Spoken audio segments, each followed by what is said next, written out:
అస్సలాముఅలైకుం. Hi అండి అందరికీ. Welcome back to my channel. అందరికీ నమస్తే. ఈరోజు నేను మీ అందరికీ ములక్కాడ పప్పుచారు చూపించబోతున్నానండి. ఈ ములక్కాడ పప్పుచారు అయితే మా వదిన గారు చేశారు. చాలా టేస్ట్గా ఉందండి. మీరందరూ కూడా ఒకసారి ప్రాసెస్ చూస్తారని నేను ఈ వీడియో అయితే మీకు షేర్ చేస్తున్నాను. మీరందరూ తప్పకుండా చూడండి, ట్రై చేయండి. దీనికి ముందుగా నేను 2.5 గ్లాస్ పప్పు అయితే తీసుకున్నాను. ఇది బాగా కడిగి ఇందులోనే మనము పసుపు, కారం,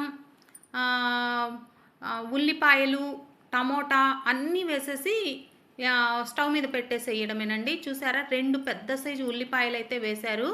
దాని తర్వాత 2 పెద్ద సైజు టమోటా అండి. ఈ టమోటా కూడా ఇందులో వేసేసేయాలి. ఇందులోనే చింతపండు కూడా వెయ్యాలి. కాకపోతే నేను చింతపండుకి బదులుగా మామిడికాయ ముక్కలండి, పచ్చి మామిడికాయ ముక్కలు, మాకు మామిడి చెట్టు ఉందండి, అందువల్ల నేను పచ్చి మామిడికాయ ముక్కలు వేశాను. దీని టేస్ట్ సూపర్గా వచ్చిందండి. ఈ మామిడికాయ వేయడం వల్ల పప్పుచారుకి చాలా మంచి టేస్ట్ వస్తుంది. చూసారా, ఇవి 6 విజిల్స్ వచ్చేంత వరకు ఉడికించుకున్నానండి. ఎందుకంటే మామిడికాయ ముక్కలు వేస్తే పప్పు కొంచెం లేట్గా ఉడుకుతుంది. అందుకని నేను 6 విజిల్స్ వచ్చేంత వరకు పప్పు ఉంచాను. ఇది ఇందులోని నీళ్లు వార్చేసి ఈ పప్పునైతే నేను మిక్సీలో తిప్పుకున్నాను, ఎనపలేదండి. చూసారా, ఇది మిక్సీలో తిప్పి వేసేశారు. చూడండి, ఇందులో మనము ఏ గిన్నెలో అయితే పప్పుచారు మనము ప్రిపేర్ చేసుకోవాలో ఆ గిన్నెలో ఆ పప్పు వేసేసి అందులో మనకు ఎంత వాటర్, ఎంత పలచగా కావాలో అన్ని వాటర్ పోసేసేయడమేనండి ఇందులో. చూసారా, ఇవి పోసేసి ఇందులో ఉప్పు, కారం ఒకసారి చెక్ చేసుకొని ఏది తగ్గితే అది వేసేసి మరిగించుకోవాలండి స్టవ్ మీద పెట్టి. చూడండి, ఒకసారి ఇందులో మొత్తం కలిపి చెక్ చేసి ఇందులో ఉప్పు తగ్గితే మా వదిన మళ్ళీ ఉప్పు వేశారు. ఇప్పుడు ఇందులో పక్కన ములక్కాడలు కనబడుతున్నాయి కదా, ఇవి కడిగి ఇందులో వేసేసి ఇది స్టవ్ మీద పెట్టి ఇవి బాగా మరిగించాలండి. ఎలాగంటే ఈ ములక్కాడలు బాగా ఉడికేంత వరకు మరగాలి ఈ పప్పుచారు.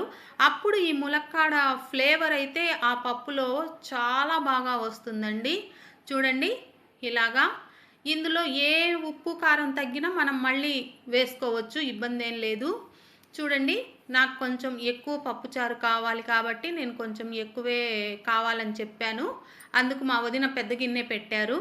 చూడండి, ఇది పప్పుచారు బాగా మరుగుతుంది. చూసారా, ఇప్పుడు ఇందులో మనము తిరగమాత వేసేసుకోవడమేనండి. చూడండి, తిరగమాత కూడా వేస్తున్నారు. ఇందులో ఆయిల్ వేసేసి తిరగమాత అన్ని మామూలు పప్పుచారుకు వేసే తిరగమాతేనండి, ఇంకా సపరేట్ అయితే ఏమీ ఉండదు. సేమ్ ఉల్లిపాయలు, తర్వాత కరివేపాకు, ఎండుమిర్చి, అన్నీ చిన్నుల్లిపాయ సేమ్ అండి. నార్మల్ తిరగమాత లాగానే బాగా వేయించి ఈ తిరగమాత అందులో వేసేసేయాలి. నా వీడియోస్ అన్నీ కూడా అందరూ చూస్తూ ఉండండి. నా ఛానల్ని సబ్స్క్రైబ్ చేయండి, షేర్ చేయండి, లైక్ చేయండి. నా వీడియోస్ ఫాలో అవుతూ ఉండండి. చూసారా, తిరగమాత బాగా కాలాలండి. తిరగమాత బాగా ఫ్రై అయిన తరువాత మనము పప్పుచారులో వేసేసి ఆ పప్పుచారు ఇంకొంచెం మరిగేంత వరకు ఉంచి కొద్దిగా కొత్తిమీర వేసి ఆఫ్ చేసేసేయడమేనండి స్టవ్ అయితే. చూసారా, ఈ మరుగుతున్న పప్పుచారులోనే తిరగమాత వేసేశారు.